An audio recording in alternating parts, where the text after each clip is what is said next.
Hello दोस्तों, boost पाठशाला YouTube channel पर आप सभी को एक बार फिर से स्वागत है। मैं मंटू कुमार बेसिक इलेक्ट्रिकल का एक टॉपिक लेकर उपस्थित हुआ हूँ और आज के इस वीडियो में हम जानेंगे बहुत ही महत्वपूर्ण टॉपिक जो इलेक्ट्रिकल इंजीनियरिंग में बहुत ही बेसिक है। सबसे पहले आज का टॉपिक में हम ये जानेंगे कि वोल्टेज क्या होता है। पहले टॉपिक के बारे में हम डिस्कस करेंगे वो होगा वोल्टेज। दूसरे टॉपिक हम जो आज जानेंगे वो है एसी वोल्टेज और डीसी वोल्टेज। फिर अगला टॉपिक हम डिस्कस करेंगे कंसेप्ट ऑफ ईएमएफ क्या होता है। फिर अगला टॉपिक डिस्कस करेंगे पोटेंशियल डिफरेंस क्या है। अगला टॉपिक डिस्कस करेंगे टर्मिनल वोल्टेज। फिर इसके बाद डिस्कस करेंगे concept of ideal and practical voltage source. तो आज इस वीडियो में आप आगे देखेंगे कि ये सारे टॉपिक क्या होता है।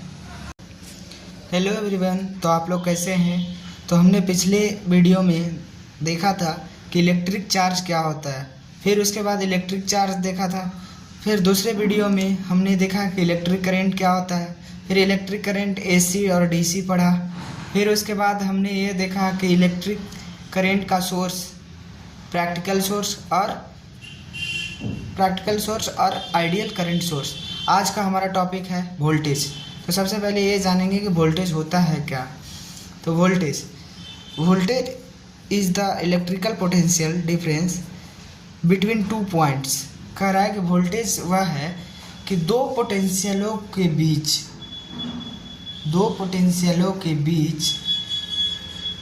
जो डिफरेंस होता है उसी को हम वोल्टेज कहते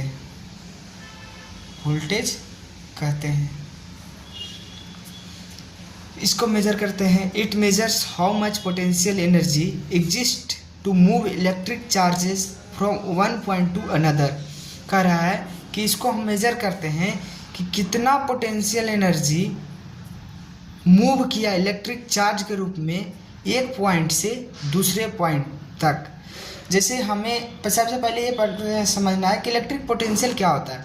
तो इलेक्ट्रिक पोटेंशियल समझने के लिए हम यहाँ पे एक एग्जांपल लेते हैं कि इलेक्ट्रिक पोटेंशियल क्या कहता है कि किसी आवेश में किसी अनंत में रखा गया क्यू, मतलब आवेश को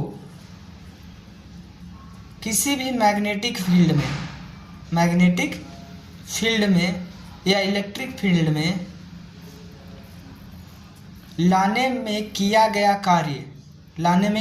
कार्य को ही हम इलेक्ट्रिक पोटेंशियल कहते हैं कि किसी अनंत में रखा गया आवेश को किसी मैग्नेटिक या इलेक्ट्रिक फील्ड में लाने में किया गया कार्य को ही हम इलेक्ट्रिक पोटेंशियल कहते हैं। तो ऐसे ही अब आप चार्ज लाएं तो पोटेंशियल दो प्रकार का हो गया, एक प्लस हो गया और एक माइनस हो गया। तो उसके बीच का डिफरेंस को ही हम क्या कहते हैं, ये वोल्टेज कहते हैं।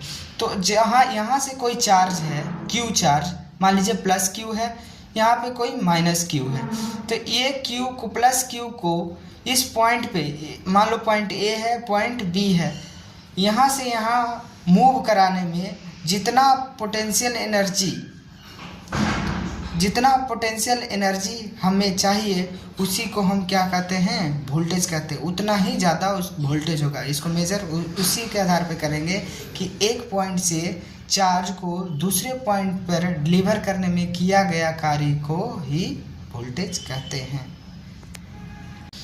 अब इसको और आसानी भाषा में समझेंगे तो in a simple word voltage is the push that makes electric current flow in a circuit. कह रहा है कि कोई सर्किट है, मान लो ये कोई सर्किट है, यहाँ पे ए और बी, मान लो ये कोई सर्किट है, एज्यूम करें। आप यहाँ पे मान लो कि हमें यहाँ से कोई चार्ज है, चार्ज को हमें फ्लो करना है। तो कितना हम पोटेंशियल से कितना हम शक्ति लगा करके हम इस चार्ज को धक्का दें कि यहाँ से चार्ज क्या हो, फ्लो करने लगे। और जब हम जानते हैं कि जब चार्ज फ्लो करेगा तो इलेक्ट्रिक करंट बनेगा, तो हम कहेंगे कि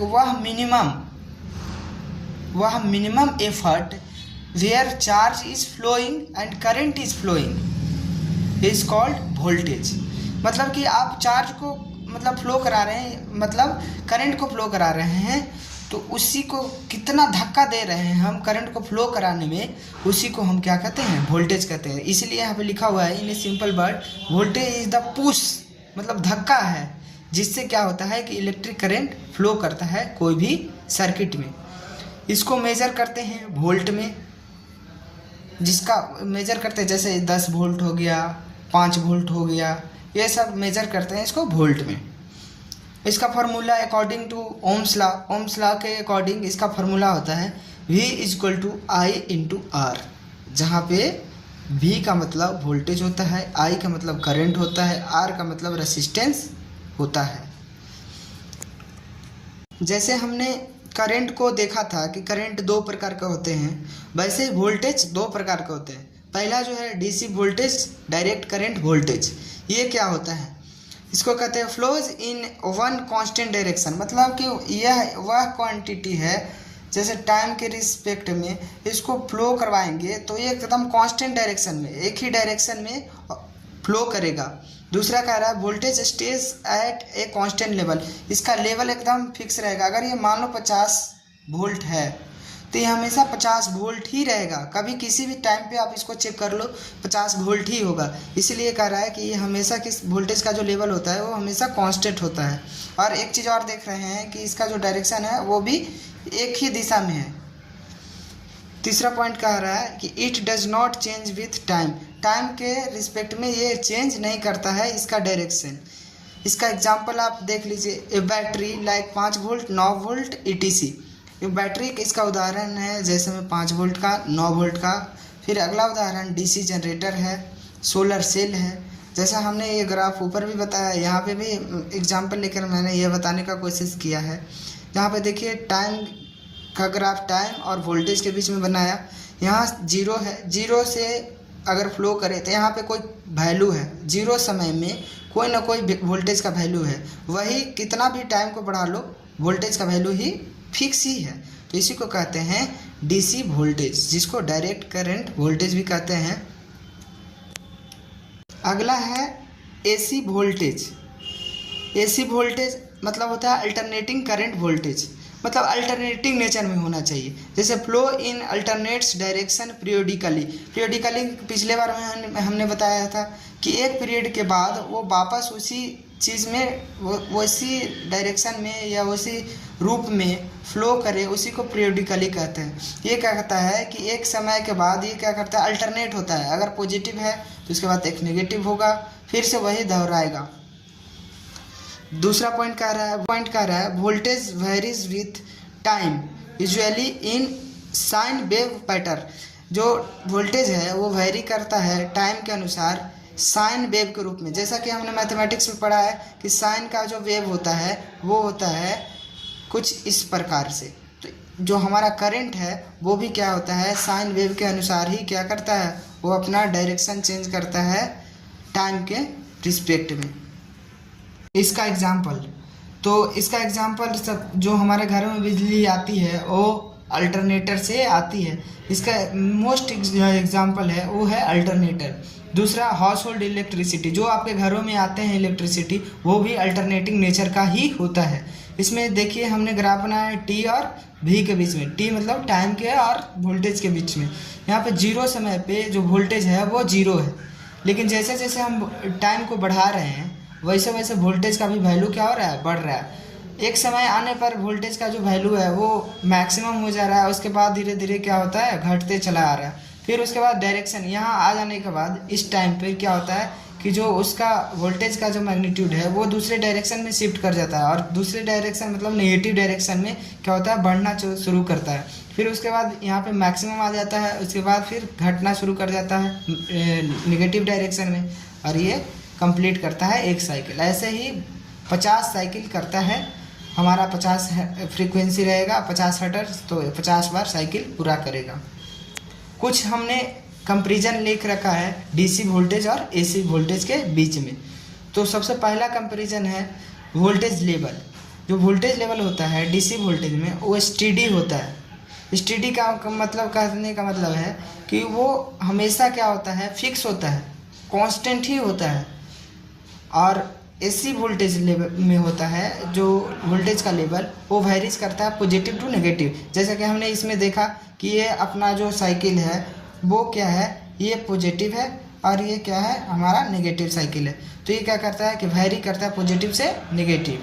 दूसरा करता है कि डायरेक्शन डीसी वोल्टेज में कांस्टेंट होता है और एसी वोल्टेज में अल्टरनेटिंग होता है। इसमें भी देखिए कि एक पॉजिटिव है और दूसरे में नेगेटिव है, ये मतलब अल्टरनेटिंग नेचर का होता है। तीसरा जो है सोर्स एग्जाम्पल। अगर आप एग्जाम्पल लीजिए तो डीसी वोल्टेज के लिए ऊपर भी हमने ये चर्चा किया है कि बैटरी इसका सबसे बढ़िया सोर्स है, सोलर सेल इसका सोर्स है। और एसी वोल्टेज का सोर्स पावर प्लांट्स, जितने पावर प्लांट है, solar power plant, wind power plant और भी इलेक्ट्रिक जो हाइड्रो इलेक्ट्रिक पावर प्लांट है, ये सारे प्लांट, जनरेटर्स, ये सब एसी वोल्टेज का सोर्स है। तीसरा इसका यूजेस। तो डीसी वोल्टेज का यूजेस इलेक्ट्रॉनिक्स में करते हैं, जो हमारे कार आ रहे हैं, कार में जितना है वो डीसी का करते हैं। और एसी वोल्टेज का जो यूजेस करते हैं वो हमारा होम अप्लाइंसेस, जितने भी मिक्सर ग्राइंडर है, हेयर ड्रायर है, ये सारे चीज़ जो हमारे घरों में यूज होते हैं, फ्रिज है, ये सब क्या है, होम अप्लाइंसेस में आते हैं। ये सब एसी पे ही चलते हैं। इंडस्ट्रियल यूज, जितना भी इंडस्ट्री है वहाँ पे बड़े बड़े मोटर लगे रहते हैं, कन्वेयर बेल्ट्स लगे रहते हैं, वो सब एसी वोल्टेज सोर्स से ही चलते हैं। अब डिस्कस करेंगे कंसेप्ट ऑफ ईएमएफ। ईएमएफ क्या होता है? तो ईएमएफ क्या होता है तो हमने लिख रखा है कंसेप्ट ऑफ ईएमएफ। ईएमएफ का मतलब होता है इलेक्ट्रोमोटिव फोर्स। इलेक्ट्रोमोटिव फोर्स क्या है? Electromotive force is the energy provided per unit charge by a source like a battery और generator to move electric charges through a circuit. कह रहा है कि किसी भी बैटरी के द्वारा जो चार्ज फ्लो करवाया जा रहा है, वो कितना चार्ज फ्लो हो रहा है कितने सप्लाई के ऊपर। मतलब हम अगर सप्लाई मान लीजिए 5 वोल्ट दे रहे हैं तो कितना हमारा चार्ज आउटपुट के रूप में टर्मिनल पे मिल रहा है। मान लो यहाँ पे पॉजिटिव टर्मिनल है, यहाँ पे नेगेटिव टर्मिनल है, तो जब हम 5 वोल्ट का यहाँ से सोर्स दे रहे हैं तो कितना हमारा चार्ज इस पॉजिटिव और नेगेटिव टर्मिनल पर हमारा पहुँच रहा है, उसी को हम ईएमएफ कहते हैं। और ऐसे ही आप जनरेटर ले लो। मान लो ये जनरेटर है, ये जनरेटर मान लो यहाँ से 240 वोल्ट अगर ये जनरेटर है, तो यहाँ पे इसके टर्मिनल पे जो डिलीवर कर रहा है इस सर्किट में, टर्मिनल से जो इस सर्किट में जो डिलीवर कर रहा है जितना वोल्ट, उसी को हम क्या कहते हैं, ईएमएफ कहते हैं। कि हमने कितना सोर्स में लगाया और हमें आउटपुट पर कितना मिला, उसी को हम ईएमएफ कहते हैं। दूसरा पॉइंट हमने लिख रखा है it is not a force. यह एक फोर्स नहीं है in the mechanical sense despite the name. अगर आप मैकेनिकल के रूप में जैसे रोटेशनल फोर्स पढ़े हैं, फ्रिक्शन फोर्स पढ़ रहे हैं, तो उस प्रकार का ये फोर्स नहीं है।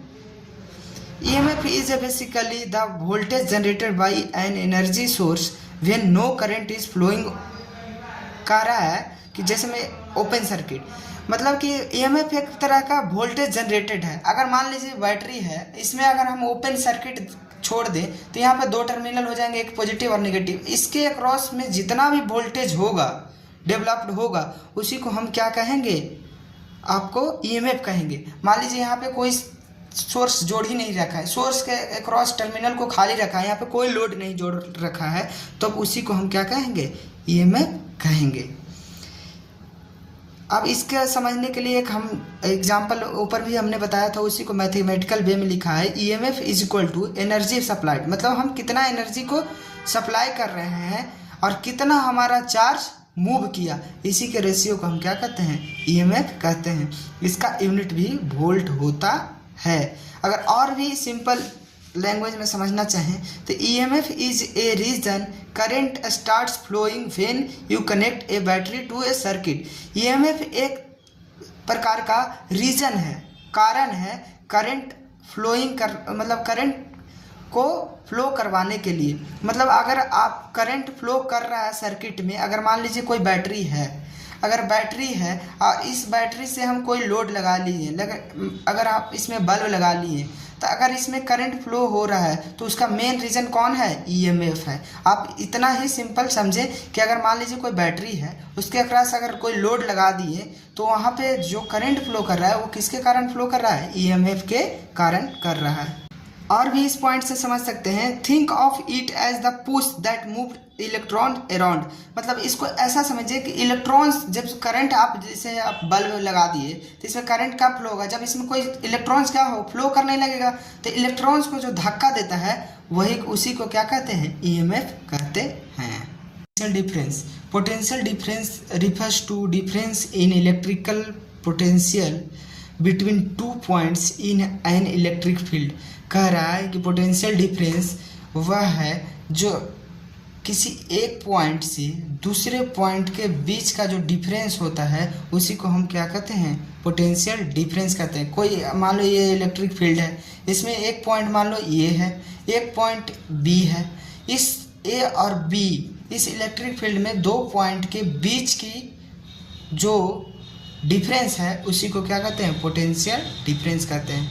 It tells us how much work is needed to move a unit positive charge from one point to another point. इसमें कह रहा है कि इस इलेक्ट्रिक चार्ज में एक जो ए पॉइंट है और एक बी पॉइंट है, यहाँ से एक चार्ज को दूसरे पॉइंट पर ले जाने में किया गया कितना वर्क, जितना हमको वर्क लगेगा उसी को हम क्या कहेंगे? पोटेंशियल डिफरेंस कहेंगे। इसको मेजर करते हैं वोल्ट में, और इसका एक और नाम है जिसको हम कहते हैं वोल्टेज। अगर आपको पोटेंशियल डिफरेंस कोई कह रहा है तो आप उसको वोल्टेज भी कह सकते हैं। इसका formula potential difference is equal to V is equal to W/Q। इसमें देखिए जो W है वो क्या है? वर्क डन, जिसको हम जूल में सूचित करते हैं।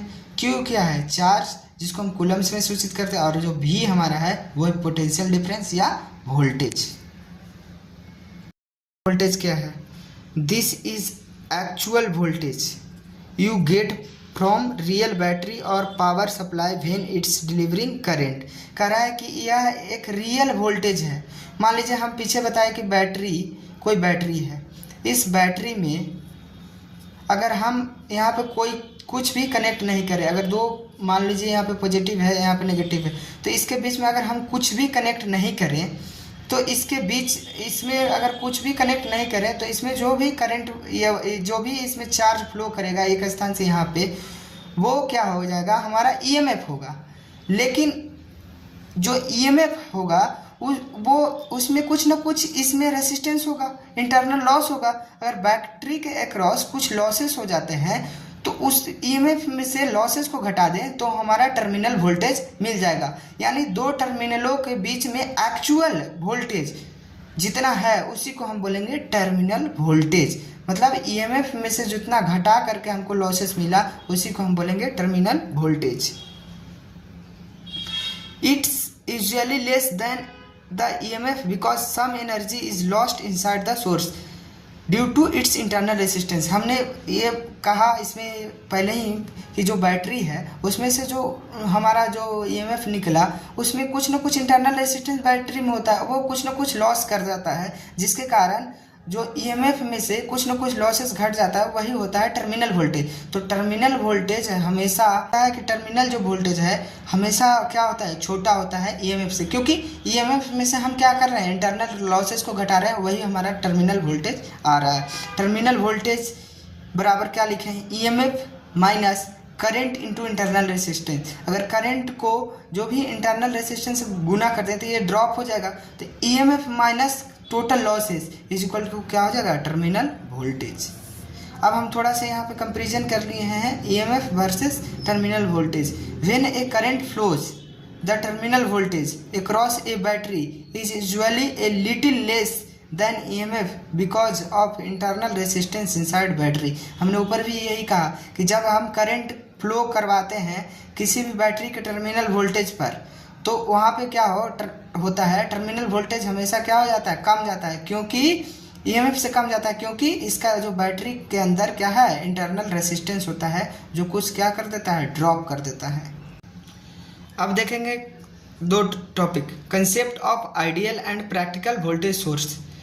तो आइडियल वोल्टेज सोर्स क्या होता है, तो आइडियल वोल्टेज सोर्स में सबसे पहला पॉइंट हमने लिखा है, provides a constant voltage no matter how much current you draw.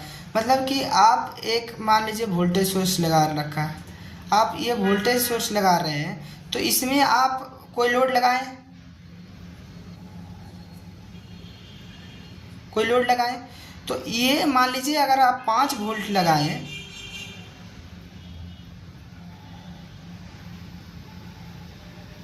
तो यहाँ पे क्या होगा, 5 वोल्ट ही आएगा, मतलब 5 वोल्ट ही हमेशा लोड के क्रॉस क्या करेगा, डिलीवर करेगा।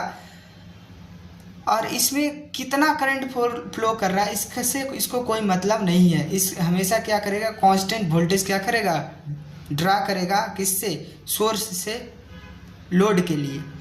It has zero internal resistance, voltage source का हमेशा इंटरनल रेसिस्टेंस क्या होता है, जीरो होता है। ये आपको ऑब्जेक्टिव में वेरी इंपॉर्टेंट है, हमेशा आप इसको याद रखिएगा। और जो करंट सोर्स होता है उसका इंटरनल रेसिस्टेंस क्या होता है, इनफाइनाइट होता है। ये 2 क्वेश्चन हमेशा एग्जाम में आते हैं। अब अगला पॉइंट लिखे हैं, नो वोल्टेज ड्रॉप इनसाइड। इसके अंदर जो आइडियल वोल्टेज सोर्स है उसके अंदर क्या होता है कि वोल्टेज ड्रॉप नहीं होता है।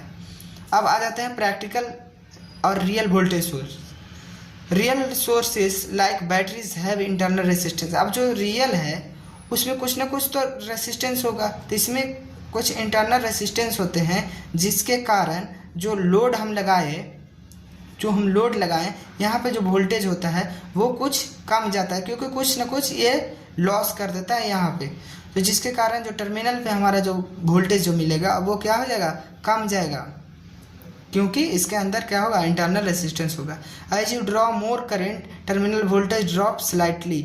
अब यहाँ से करंट क्या हो जाएगा, ज़्यादा करने लगेगा, क्योंकि यहाँ पे जो लॉसेस है वो कुछ ना कुछ यहाँ खा जाएगा, तो जो वोल्टेज ड्रॉप है वो यहाँ पे क्या हो जाएगा, थोड़ा क्या हो जाएगा, इंक्रीज हो जाएगा, जिसके कारण वोल्टेज क्या हो जाएगा, कम, स्लाइटली कम हो जाएगा। Not perfectly constant. इसमें जो हम प्रैक्टिकल करंट सोर्स है उसमें क्या हो जाएगा, जो वोल्टेज है परफेक्टली कांस्टेंट डिलीवर नहीं कर पाएगा। थैंक यू दोस्तों। तो आज के इस वीडियो आपको कैसा लगा, लाइक और कमेंट करके बताएं। अगर आपको कोई सवाल इस वीडियो के प्रति है तो आप इस वीडियो के नीचे कमेंट बॉक्स में लिखकर पूछ सकते हैं, और अगर आपको इसका नोट्स चाहिए तो भी आप कमेंट करके बता सकते हैं। अगर इस तरह का बेसिक इलेक्ट्रिकल इंजीनियरिंग के सभी वीडियो को देखना चाहते हैं कर लीजिए, जिससे आने वाला वीडियो का नोटिफिकेशन आपके पास आसानी से पहुंच जाए। Thank you.